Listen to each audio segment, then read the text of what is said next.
Hey everyone, welcome back to Omocha Reviews. This is Anne and we are here with a review of not one but two pop-up parade figures, both from Kaguya-Sama Love is War Ultra Romantic. We have both Kaguya herself as well as Chika here today, but honestly what has me most intrigued about these figures is that they're essentially my first since the pop-up parade line increased its prices earlier this year from 3,900 yen or 39 USD to 4,800 yen to 44 USD. I got my first taste of the price increase earlier on when I did a video about Nobara from Jujutsu Kaisen, and it wasn't good. But right now, I'm a little more optimistic because they've had more time to roll out the changes and hopefully there's been an increase in quality as well. So let's take a look. And right off the bat, on the box there is something missing, and that is the seal of authenticity, which they used to have on the Jujutsu Kaisen figures, but not anymore. The back is the same, and pretty much the same problem with Chika as well, just her name, the show, and no more seal.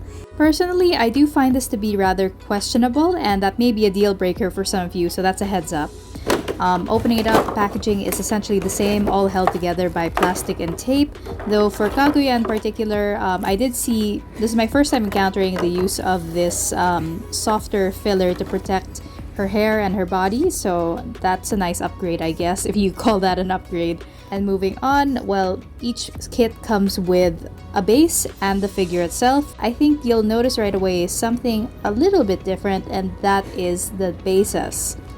If you've ever had a pop-up parade figure before, you'll know that the pegs for the base are typically purely plastic, and now they have bits of metal in them, probably for a lot more stability so that it reaches deeper into the foot of the character or wherever the pegs are going to be placed. And I did find that to be true with Kaguya, and I found this to be a little more difficult to attach versus the previous ones, and really you can't actually get her feet all the way in. Like, that's something that kind of bugged me but at first, but not anymore. But what I appreciate is like the extra stability, which you see right away. And this is a lot more apparent with a figure like Chika, who has a more dynamic spread out pose. And that's them all assembled, and I gotta say they do look great, especially together. And unlike the Jujutsu Kaisen trio, their poses make sense together and they can still stand alone, which I greatly appreciate after those three. But anyway, speaking of standing alone, let's take a closer look at each figure.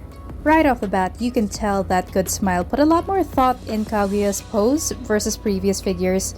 This is a pose that she actually does. It epitomizes what she does in Love is War.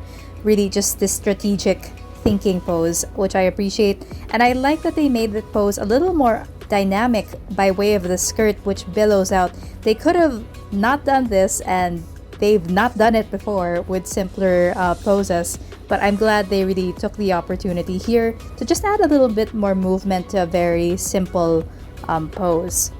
Taking a closer look at her face, I'd say Kaguya looks a little more mature than she does in the show, which is fine. And notable is that they changed her eye color to something closer to brown, a darker brown, rather than the bright red it is in the anime. But otherwise, like, her hair is pretty accurate, I would say. Bangs are spot on, and the style is pretty accurate to the anime, complete with the ribbon. One thing I don't really like though is the part is very obviously seen here. It's almost like a straight line, not really that nice.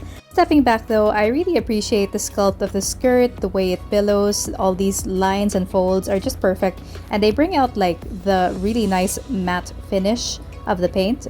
Really cool. And because it's billowing, I'm sure some of you are curious, and yeah, you can see Kaguya's panties. They are in fact pink, and I'm kind of impressed and a little bit disturbed at the amount of detail they put into her butt.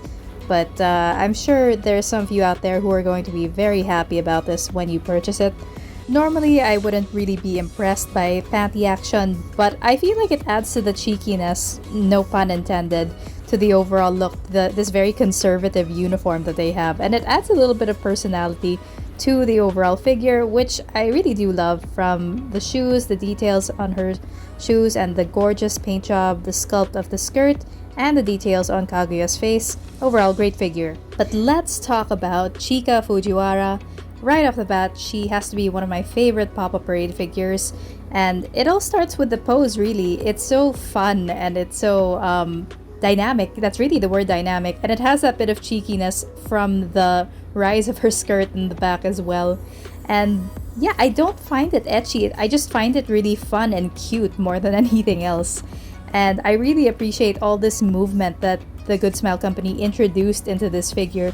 And you know, they don't stop there. They really went into it with the detail. I love how everything is shaded, and that becomes even more apparent when you take a look at her hair.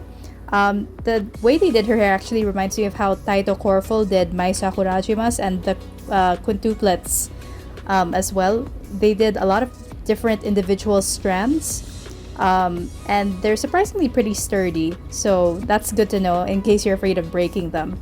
And yeah, they just introduced so much movement, and the shading is so great as well. Starts dark, going light, going dark again.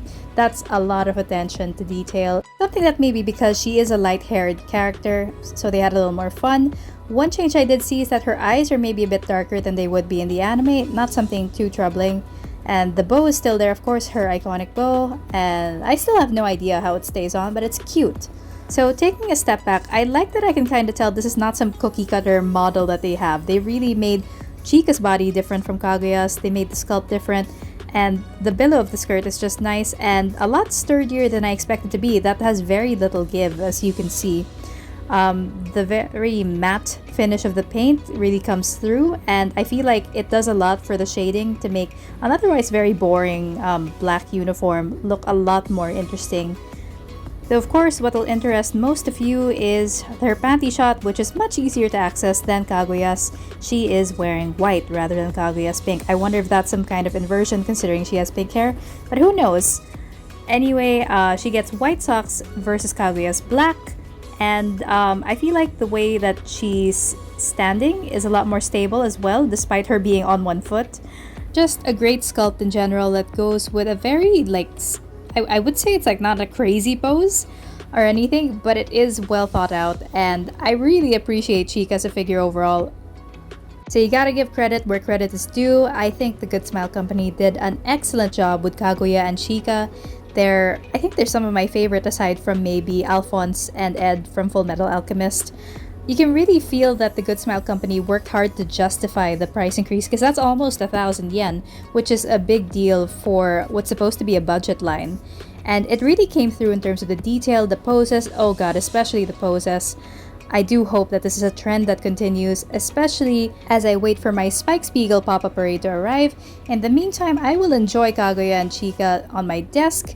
I feel like they're a really great deal considering the price, and they're just great pop-up parade figures, one of the best I've seen so far. And I really recommend that you get them. You won't go wrong with either Chika or Kaguya. Anyway, that's all for today. I hope you liked this video. If you did, please leave us a like, and if you want to see more, subscribe to On Watch Reviews. This is Anne, and until next time, goodbye!